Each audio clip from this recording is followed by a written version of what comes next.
In this video, we'll be covering three key sections. First, we guide you through the process of creating various types of footings. In the second section, we'll focus on assigning the reinforcement. And finally, in the third section, we demonstrate how to effectively mark annotations. Welcome to Civil Builders. I am Engineer Arsalan. Now let's open the project file. In this project, I have created columns at the intersection of these grid lines. In their levels are from ground floor to the first floor. But before placing a footing, if you haven't watched our previous video where we created column and assigned reinforcement, I suggest you watch it first. I provide the link in the description and at the top right corner. Before placing a footing, we have to make sure two things. First, these structural elements are properly aligned with these grid lines. And second, their levels are properly spaced. In our real life, our footing is below our ground level. So we have to decrease its level from ground floor to the top of the footing. We can simply modify the levels of our structural elements from the properties panel. We just need to select them. And then from the properties panel, we change our base level to top of the footing.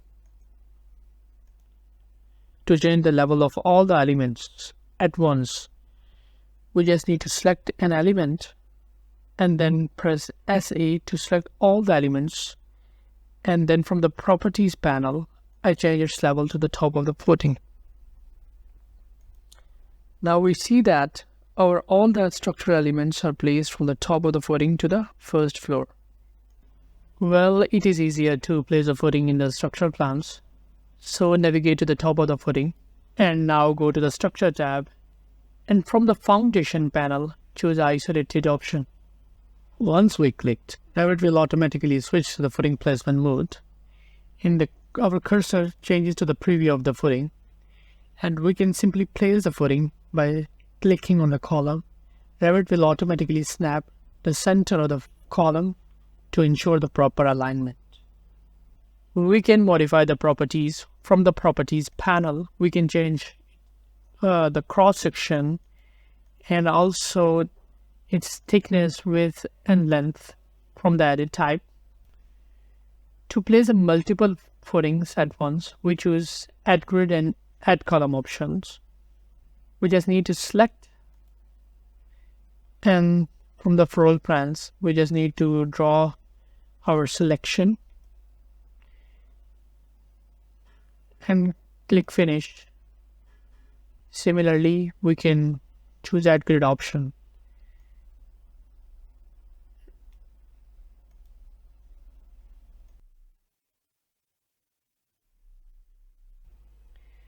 Similarly, we can create the wall footing from the foundation panel.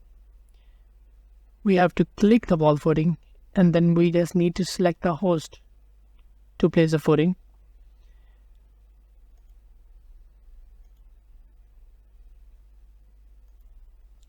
We have to be careful while selecting the walls, because if we select this wall, it places a footing, but it is above our required level.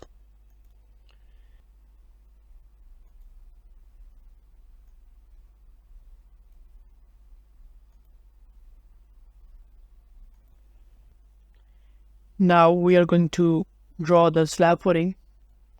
We can access the slab footing from the Structure tab. After clicking, we see a Modify panel. I can choose line or rectangle or the different one that suits my need. For this case, I choose rectangle option, and then I choose an offset of 6 inches, and then simply click in my drawing area and drag toward the right side. I check my levels, that is top of the footing, and then press OK to complete our footing placement. From the 3D view, I see that a footing is created below these walls. We can also modify the properties of our slab. We can change its thickness From the edit panel,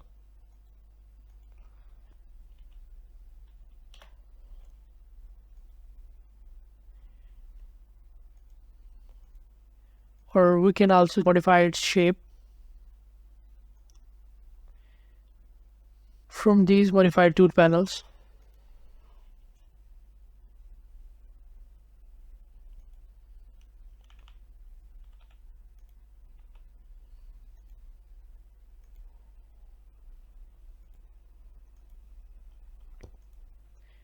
now we create pile footing.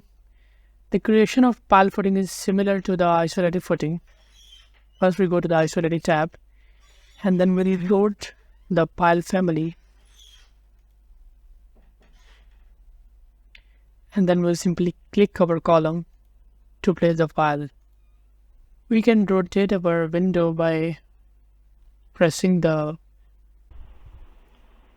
Now we head on to our next section. We have replaced reinforcement inside our footing by following these steps. To place reinforcement inside footing, we have to create section. So we use View tab to create section. To view this section, we have to double click on its head. And then in the section tab, we adjust its scale, its detail level, and the graphic display option to shade it. Now, from the rebar option, we can place reinforcement. First, we have to select our rebar, and then we select its shape and its spacing, and finally adjust the work plan. In case of man bar, we choose parallel to work plan, and then simply click inside our footing to place rebar. Similarly, for the distribution bar, we choose a rebar number, its spacing, shape, and work plan. In this case, we choose perpendicular to cover option, and then we click inside the footing to place our distribution bars. To see black dots instead of these vertical lines, we have to do some adjustments. We simply move to the level 1 floor plan and select our section and simply narrow down this range, and again move to our section. We see that these vertical lines are now not shown. For top bars, I use mirror tool.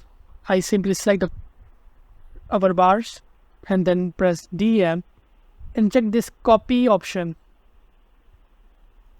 and then select our axis. Now we have created easily our bottom and top bars. In our final section, we mark annotations for our footing. I use DI command to place the horizontal and vertical dimension.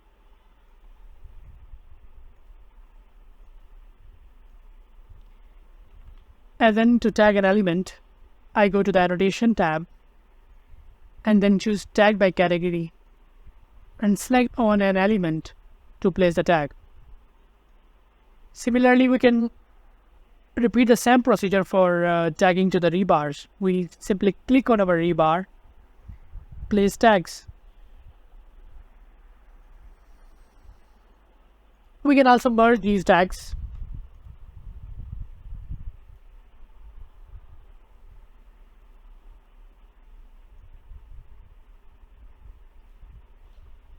I click the freehand option and adjust. I can also change my tag type from my properties panel. And then from the edit type, I use open dot. Similarly, I can tag my main bars also. I use TZ command and then tag my main bars.